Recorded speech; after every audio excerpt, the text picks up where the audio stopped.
चीन में लगातार कोरोना महामारी बढ़ती जा रही है। ऐसे में भारत को अलर्ट पे रख दिया गया है।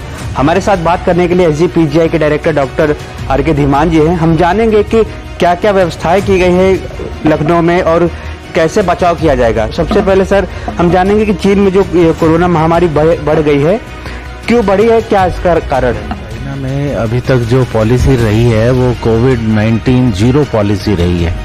यानी कि जैसे भी कोई केस वहाँ पे डिटेक्ट होता था तो उस केस को हॉस्पिटलाइज करते थे। हमारे यहाँ तो पॉलिसी अलग थी, अगर माइल्ड है तो घर पे ही आइसोलेशन में रह सकता है। लेकिन आपका कहना बड़ा सही है कि इसका प्रभाव इंडिया की पॉपुलेशन पे कैसा पड़ेगा। तो मैं उसी संदर्भ में आपको बताना चाहूँगा कि इंडिया की पॉपुलेशन जो है बहुत हद तक जो है वो प्रिवेंट हो जाएगा ये इन्फेक्शन, क्योंकि यहाँ की इम्यूनिटी जो है बहुत ज़्यादा है। 98% जो इन्फेक्शन जो हमारी पॉपुलेशन है वो इम्यून है, चाहे वो नेचुरल इन्फेक्शन से इम्यून हो चाहे वैक्सीन से भी हो। चीन में लगातार कोरोना महामारी बढ़ती जा रही है। ऐसे में भारत को अलर्ट पे रख दिया गया है। हमारे साथ बात करने के लिए एसजीपीजीआई के डायरेक्टर डॉक्टर आर.के. धीमान जी हैं। हम जानेंगे कि क्या क्या व्यवस्थाएं की गई है लखनऊ में और कैसे बचाव किया जाएगा। तो सबसे पहले सर हम जानेंगे कि चीन में जो कोरोना महामारी बढ़ गई है, क्यों बढ़ी है, क्या इसका कारण है? देखिए, ऐसा है कि चाइना में अभी तक जो पॉलिसी रही है वो कोविड-19 जीरो पॉलिसी रही है।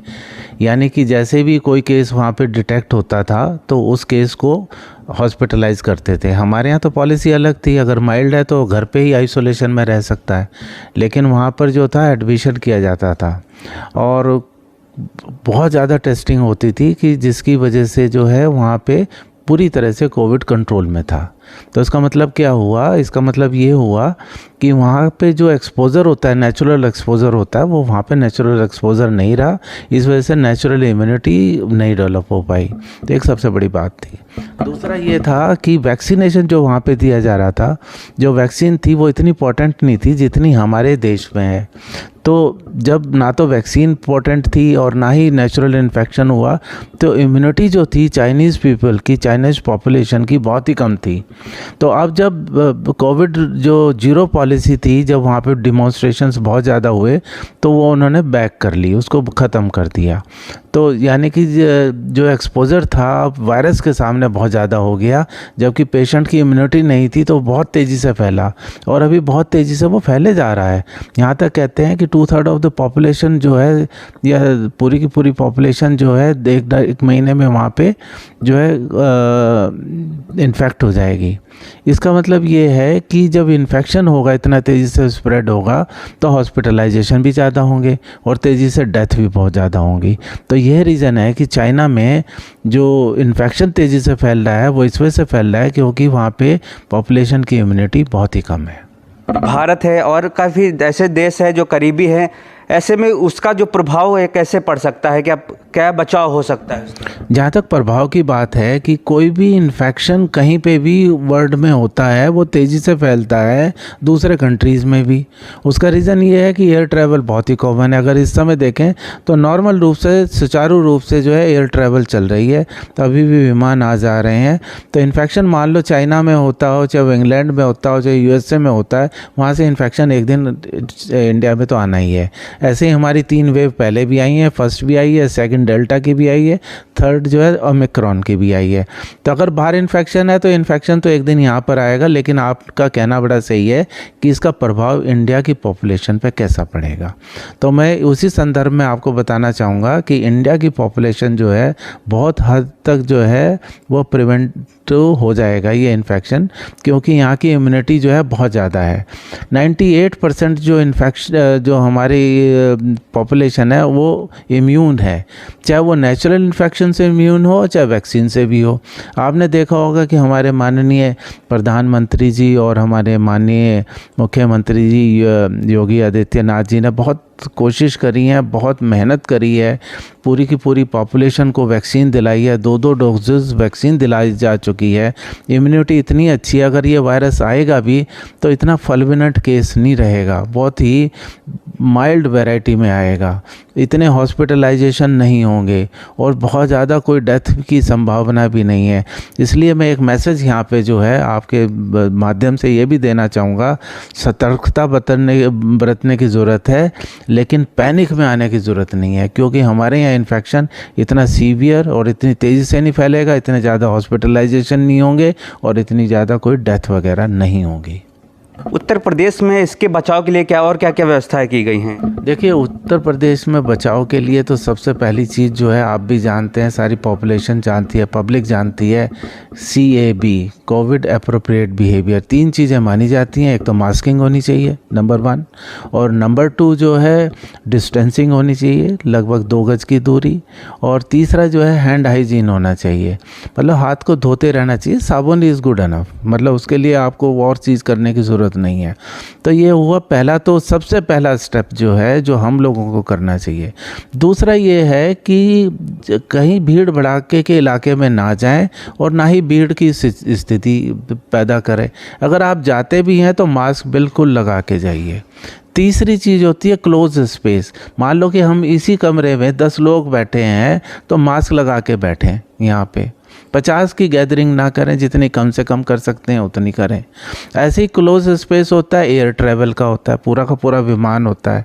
अभी गवर्नमेंट ने कहा था कि मास्क लगाने की ज़रूरत नहीं है, लेकिन फिर से आदेश आ गए हैं नहीं तो मास्क लगाना है। तो क्लोज स्पेस में जो है प्रॉपर एहतियात बरती जाए।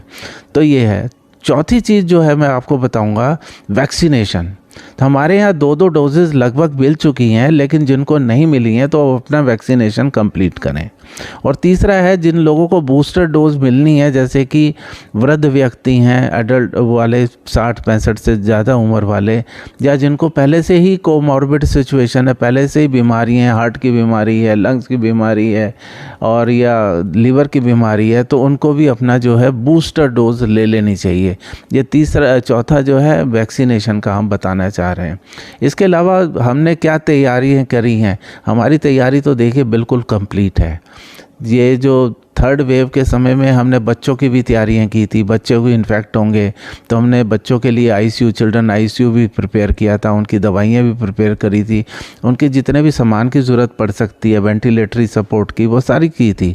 तो हम लोगों ने जो है पूरा का पूरा इंतज़ाम किया हुआ है, चाहे वो माइल्ड इन्फेक्शन हो, चाहे वो बहुत सीवियर इन्फेक्शन हो, ICU केयर की ज़रूरत पड़ती हो, तो गवर्नमेंट की तरफ से ये पूरी की पूरी चीज़ें तैयार हैं।